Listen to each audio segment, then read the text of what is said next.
Are you a South African musician trying to figure out what a music manager does and why you may want one? Welcome to this episode where I plan on demystifying just that.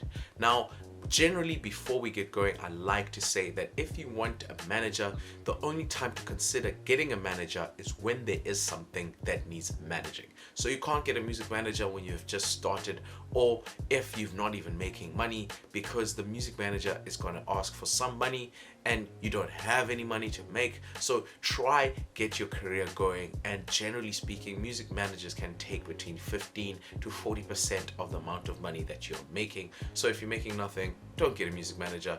You can still manage your own career for a certain extent. Now, the very first thing that a music manager typically does is advise on the career of the musician.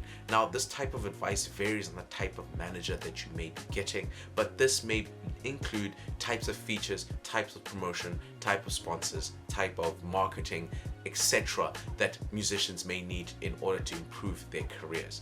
The very next thing that a manager typically does do is they handle the finances or advise on the finances and budget for the musician. Musicians are generally creatives, so they don't have the discipline and analytical side to manage the money and the finances because they're busy focusing on the creative writing and performance of music. So the manager would typically focus on the finances and the budgeting for a musician. Now, that does not mean that you as a musician do not look at your own finances or your budgeting, because you are still liable for any dubious behavior or lack of tax paying that happens from any monies that you make. So you typically want to still have an external accountant who can audit or look at your finances so that you are tax compliant and that you are not being robbed or screwed over by your said manager. Another thing in early management career would be to organize and schedule performances. This is a lot of administration work, and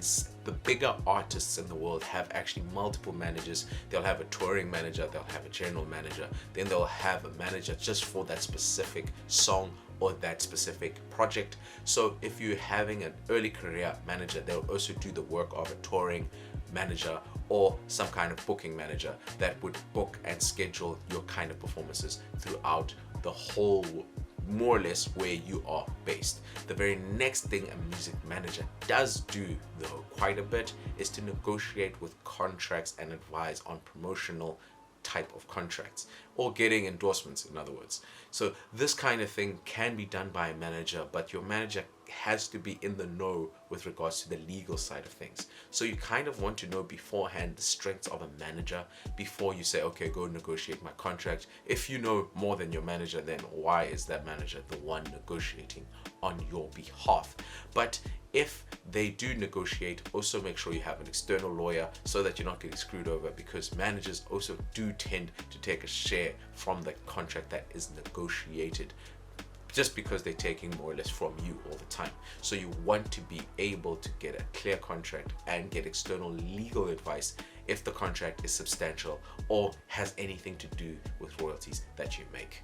And last but not least, music managers typically help with marketing and promotion because they are the admin side of the music brand. So, but this is currently changing because fan bases really like having an authentic connection with musicians. So not all social media is done by managers, but they do definitely help in the type of promotion types of things. So this may be such as promotional videos, recording videos while you're actually recording or making music, and basically setting up a structure on how and when you should be posting. They're not necessarily the ones that are posting, but they do have like what I call a content calendar, where they tell you this is what you should be posting, this is how you should be posting, and all you actually have to do is put the thing up and write on typical text or caption for the type of thing that you're promoting. And that has to do with social media side of things. But in terms of the other types of promotion, such as advertising